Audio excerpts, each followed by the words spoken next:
Hey, 10th grade U.S. history class.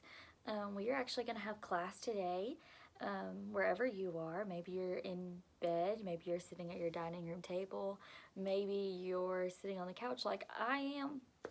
So we're just going to have class in kind of a unique way today. And we're going to try to just go through this as normally as possible, but I understand that it's a very different situation, so things might be a little different than what we normally do, but we're going to try to do it as best as we can. So let's go ahead and we're just going to pray like we normally would, and then we're going to dive in from there. Dear Lord, thank you for this day, and thank you that the students can learn from afar, and thank you that we can still have some communication, even if it's not the face-to-face communication we would like to see, and thank you that we can still learn about things that happened in the past and see that you helped America through that, and you can help America through this, and that there is hope for a future for our country. And please just help us reflect on the goodness of who you are and the craziness that's going on around us. In Jesus' name I pray. Amen. So I'm actually going to take this out of my hair. So we're going to go ahead, and I'm going to I have a little bitty whiteboard, and so I'm going to like show you guys the itty bitty whiteboard. Here's the itty bitty whiteboard. All right, so your assignment for today is to read pages 389 to 392. I'll try to like zoom in on it here. And we're just gonna, I have some notes written up here so that way you guys can kind of like still take notes and things. What this is gonna look like, it's gonna look a little different. So I'm actually gonna be sending you guys like links to videos and articles, and I'm gonna actually have you guys keep up in a Google Doc with every day what you've read and what you've watched. So everything that I send you, you need to send it back to me with a pledge saying that you did it. So at the end of class, virtual class, I will show you how I kind of want that to look, I guess, or how it'll be easiest for it to look with you guys and with me, and getting like 500 electronic class assignments. So let's go ahead and let's look at some of the notes, and then just hold off on that and I'll show you at the end. So currently we are in the we've moved into the progressive area. We've left the Gilded Age and we moved on to the progressive era. And William McKinley is the president. And it's in your book on page 389. That's where we're starting today, and that's where you're going to read from. And he's president, and he's going around, he's shaking hands, and actually somebody actually shoots him. And so the vice president, Teddy Roosevelt, actually takes his place. That's how Teddy Roosevelt became president. And so but Teddy Roosevelt was part of a group called, he was part of the progressive group. Oh dear. Okay, sorry. He is part of the progressive group. And so when we think of progressive today, we think of usually conservative is towards the Republican side and progressives towards a liberal Democratic side. But that wasn't necessarily the case back then. It was kind of a mix of like a lot of different ideologies put together. Some of them did have to do, though, with what we would consider far left even today. So some of that actually started, we started talking about how it kind of started in the Gilded Age. Well, now it's really kind of coming to the forefront in the progressive era. So just so you know. Actually, William Jennings Bryan was a part of this group. So, two groups of the progressive era, I have it written here, was moral Americans and the Darwinists. So you kind of have to think back to the Gilded Age for a few minutes. And in the Gilded Age, the rich was getting richer and the poor wasn't getting it. They weren't being able to climb the ladder any. They would just keep working the same job for these rich people. And some of these progressiveness came along, and they're like, oh, that's really bad that what they were doing to them, and I want to make this a fair situation for everybody. And so that was kind of the moral American side. The Darwinist side, on the other hand, they were more on this idea that we still need to progress forward because we are evolving to a better society. We came from this caveman-like society, and now we need to progress onto a better society. So that was kind of their view versus a moral American view. So something that came out of the progressive era politically, because it was more just this political and social reform. It wasn't necessarily what we think of today as far left political stuff. It was just more of a social reform at this point. So something that came out of that was the secret. It was called secret ballots. They didn't want. They were before they were going in. They were like telling the name of the person out loud that they like wanted to vote for, and they wanted to stop that. And so nowadays, actually, when you go to vote, you'll just tell whether you want a Republican or a Democratic ballot. You don't say, I want to vote for Trump, or I want to vote for Bernie Sanders, or I want to vote for Joe Biden. You just say, I want the Democratic, or I want the Republican ballot there. So just so you guys kind of know what's going on with that. They also wanted like direct primaries, and they wanted referendum and recalls and all these things that ended up not going through on a federal level, but they did end up going through on a state and city level. So this allowed you to kind of vote for different things that was going to be passed in the city or in the state wide era there. So trust busting is another thing you're going to be reading about in this chapter. Trust busting really had to do with breaking up those monopolies that had came from the Gilded Age. So Rockefeller, Carnegie, Vanderbilt, they were trying to break that up and make it a more fair situation for all people, and that way people had an opportunity to kind of climb the ladder.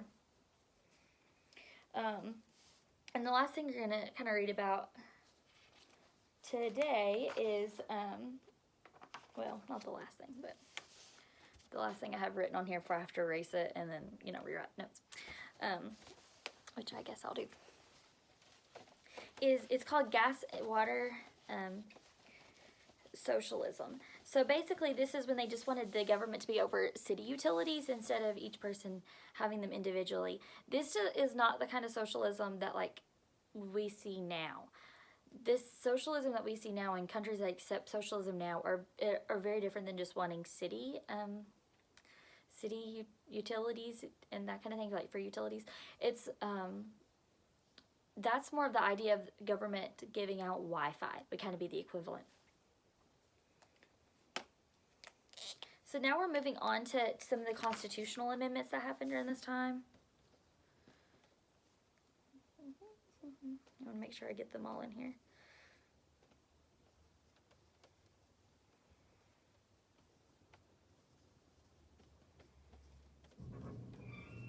Okay.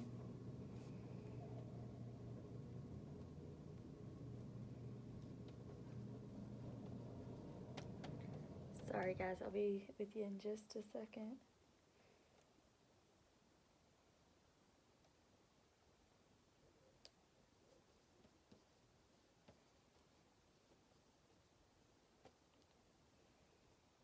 I want to make sure.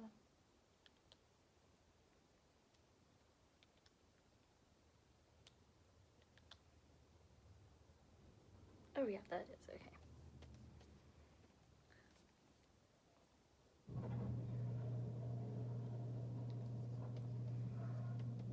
Alright. So, in case you guys kind of missed the memo, you guys probably actually wouldn't think about this because you guys don't have probably federal income tax to pay. But right now is tax season, which has been a really interesting thing because a lot of times we sit down and we actually like do our taxes in person. Like you can take them to somebody and they can do them for you and that kind of thing while you just sit there and kind of talk it through with them, which you can't really do right now because we can't get out. So people like have these online tax things they can do, and that's more what a lot of people have been going to at this point. So that was the 16th Amendment passed, actually did a federal income tax. That's what that did. The 17th let us vote for our senators. Until this point, they were voted in by people that were already in legislature. The 18th Amendment passed was prohibition, which prohibited alcohol, and this was due to, remember, this was progressive era was big on social reform, and so a lot of the problems that social workers were seeing is men that were becoming drunk and abusing their wives, abusing their children. So to help the social reform and to get men back into work, they put the prohibition into place. And the 19th one gave the women the right to vote. So obviously Susan B. Anthony was a big part of that, and it started with Elizabeth Cady Stanton. And that was passed. I always think of when we played the clip in class of Mary Poppins, the mom and Mary Poppins like coming downstairs, and she's like going off to her suffrage rights. And so I'm going to kind of walk through you guys with some of the videos and the articles I'm going to send you guys, and kind of what I want you guys to do.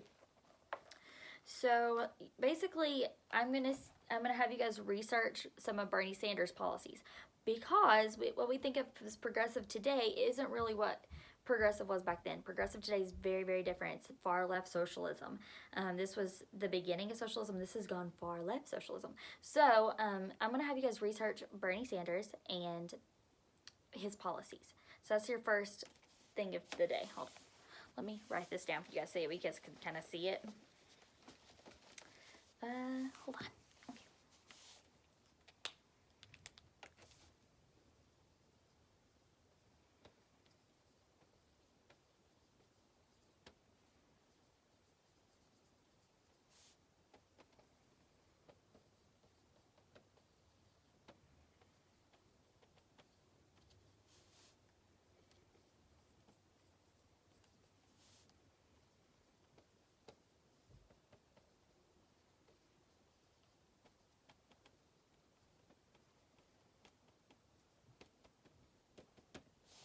So you'll have to remember for this assignment that socialism is government controlled, government owned. And so you're going to research Bernie Sanders. He's running for president of the United States for 2020. And you're going to write 3 sentences on his policies and why his policies make him a socialist. And he's a self-proclaimed socialist. It's not like I'm sitting here and being like, oh my gosh, he's a socialist, and like kind of bashing him. He's a self-proclaimed socialist. Also, during this time, minimum wage was a big thing, and so it was passed at this point. And so I want you guys to kind of look at what Bernie Sanders wants the minimum wage to be, because it's very different than what it is right now. And right now it's $7.45, I think, something to that nature. And the progressive era was the one that actually passed the minimum wage laws, because they were just working people for dirt, basically, like nothing. They weren't paying them well at all. And so I also want you, sorry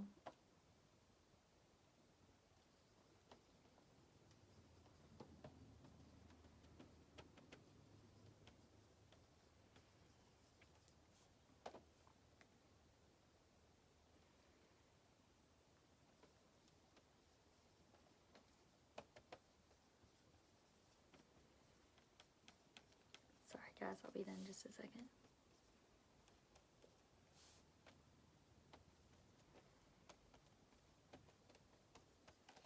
So you're going to write 3 sentences on why Bernie Sanders and his policies make him a socialist, why he's a self-proclaimed socialist from his policies. I want you to find and just write on your paper, well, you can type it up, his minimum wage, what he wants minimum wage to be. Research, so find an income tax tool and write that in there. Say, I found H&R Block will let you do your income taxes online, or whichever one you think that you should, whichever one you discover out there. And then do Chapter 17, Activity 1. So I'm going to do this to where, since this is only a 13-minute class, and I'm pretty much done now, I'm going to have you guys turn this in by the time that you would have come to class tomorrow. So by tomorrow at 11:50, 12 o'clock, turn this in. That's kind of how we're going to roll with this. And you can just put it on one big Google Doc. And I'm going to go ahead and show you. So your reading, for your reading log, this is what it's going to look like. I'm going to try to, you can just, so that's one assignment you can send me.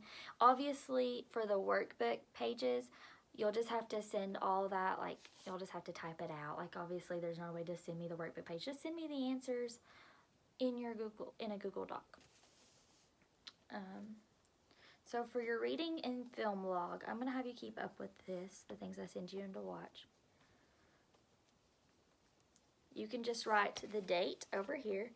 So like whatever day it is, I'm just going to put like March 2020, because by this point I'm sure it'll be whatever.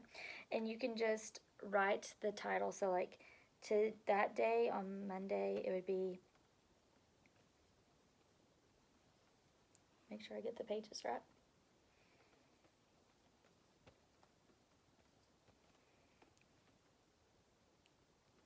So that would be what you read for that day.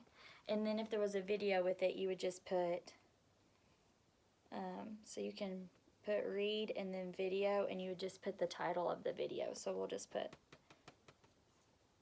that as a so you guys can kind of see it.